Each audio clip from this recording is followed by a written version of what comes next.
के संसदीय लोकतंत्र का एक काला अध्याय आज से ठीक 50 वर्ष पूर्व आज के दिन ही देर रात्रि में हुआ था। लोकतंत्र को पूरी तरह समाप्त करने की साजिश रची थी। कांग्रेस में चेहरे बदले होंगे, लेकिन उसका चरित्र, उसके हाव भाव आज भी वही हैं। भारत के संसदीय लोकतंत्र का एक काला अध्याय आज से ठीक 50 वर्ष पूर्व आज के दिन ही देर रात्रि में हुआ था, जब कांग्रेस की तत्कालीन सरकार ने भारत के संविधान का गला घोंटते हुए लोकतंत्र को पूरी तरह समाप्त करने की साजिश रची थी।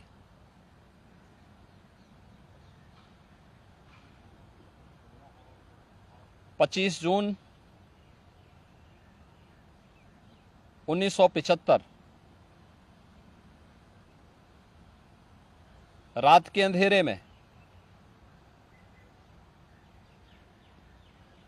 श्रीमती इंदिरा गांधी जी के नेतृत्व में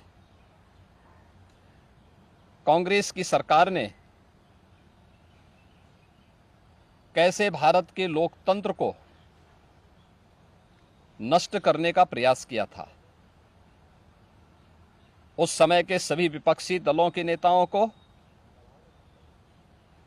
उसमें से अटल बिहारी वाजपेयी जी, से मोरारजी देसाई जी, श्री जयप्रकाश नारायण जी, श्री लाल कृष्ण आडवाणी जी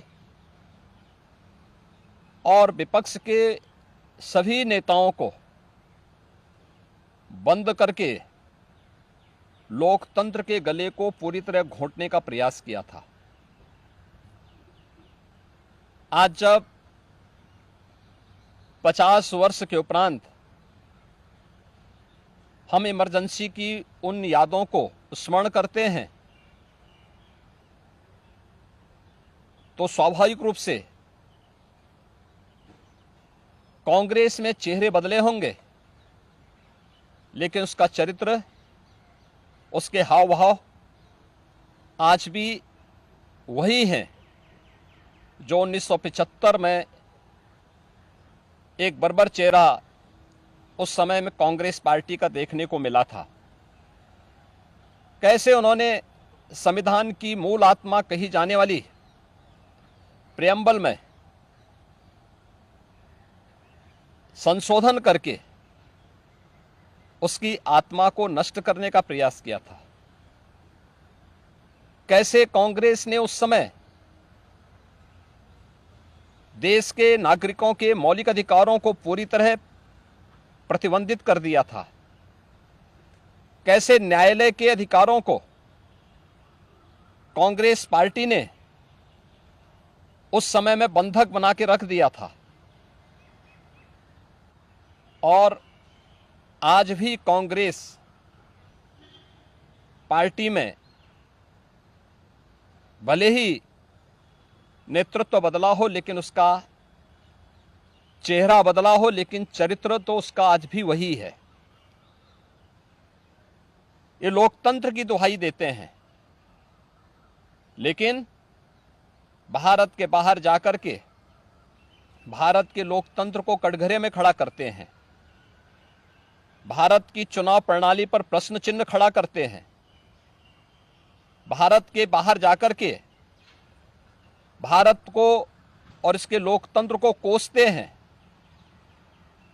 भारत के अंदर हर चुनाव की प्रक्रिया में बाधा पैदा करके ईवीएम पर अपने अकर्मण्यता का दोष थोपने का प्रयास करते हैं। एक तरफ कांग्रेस का यह तानाशाहीपूर्ण रवैया, जिसने आज से नहीं या 1975 में ही नहीं, आजादी के तत्काल बाद संविधान अंगीकार करने के मात्र 2 वर्ष के अंदर ही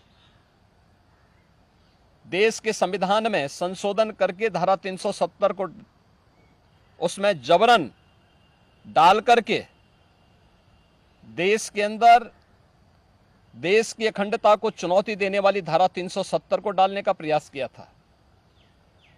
इसके उपरांत भी समय समय पर कभी मीडिया पे को प्रतिबंधित करके, कभी अन्य तरीके से प्रत्यक्ष और अप्रत्यक्ष रूप से लोकतंत्र के सभी स्तंभों को कमजोर करने का प्रयास किया था। 1975, 25 जनवरी 1975 उसकी पराकाष्ठा के रूप में इस देश ने और दुनिया ने देखा था। 1975 की इमरजेंसी की घटना के 50 वर्ष पूरे हो रहे हैं। 1975 में देश के लोकतंत्र को बचाने के लिए, संविधान को फिर से बहाल करने के लिए, नागरिक अधिकारों की रक्षा करने के लिए जिन लोगों ने जेल की यातनाओं को सहा था, जिन लोगों ने उस कालखंड में लोकतंत्र के लिए अपना सर्वस्व न्यौछावर करने का कार्य किया था, हमें आश्चर्य होता है कि उनकी वर्तमान पीढ़ी उसी कांग्रेस की गोद में बैठ करके देश को फिर से कांग्रेस की तानाशाही और लोकतंत्र विरोधी, संविधान विरोधी तंग दायरे की ओर धकेलने का कुत्सित प्रयास कर रही है। कांग्रेस आज भी उसी रास्ते पर चल रही है और उसी का परिणाम है।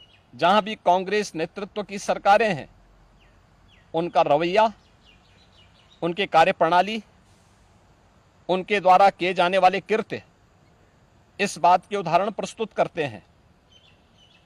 उनके जो सहयोगी हैं, बंगाल में टीएमसी है, केरल के उनके सहयोगी हैं, या तमिलनाडु के उनके सहयोगी हैं, या कांग्रेस नेतृत्व की सरकारें जहां कार्य कर रही हैं, उनकी कार्य पद्धति को आप देखें।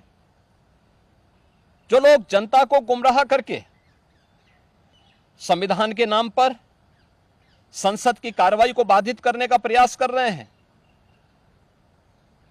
वे लोग कभी अपने गिरेबान में भी झांक के देखें। क्या उन्होंने सही मायने में संविधान का पालन किया था? क्या यह सच नहीं कि देश की संसद में कांग्रेस के एक वरिष्ठ नेता ने वहां पर जिस प्रकार का आचरण किया था, एक बिल को संसद के फ्लोर पर ही किस तरीके से अपमानित करने का काम किया था, वहां फाड़ने का काम किया था, ये क्या किसी से छुपा हुआ है? या अन्य अनेक ऐसे कृत्य जिसने लोकतंत्र को कमजोर किया है और लगातार देश के लोकतंत्र को कमजोर कर रही है, ये सभी कांग्रेस के वे कृत्य हैं जिसके लिए कांग्रेस को यह देश कभी माफ नहीं करेगा।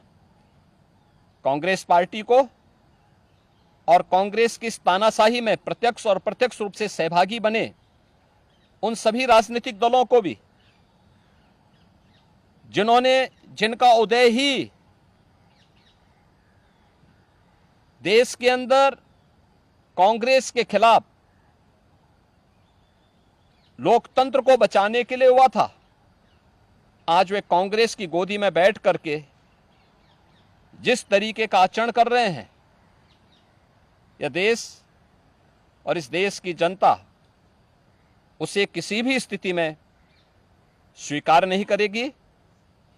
कांग्रेस को और कांग्रेस के इन सभी सहयोगियों को जिन्होंने लोकतंत्र को कमजोर किया है, संविधान के प्रावधानों को समय समय पर मानने से इनकार किया है, इसके लिए आज इमरजेंसी की 50 वर्ष पूरे होने पर इन्हें देश की जनता से माफी मांगनी चाहिए अपने इस कृत्य के लिए और अपने न केवल चेहरे को बल्कि चरित्र को देश के संसदीय लोकतंत्र के अनुरूप ले जाने के लिए अपने आप को तैयार करना चाहिए।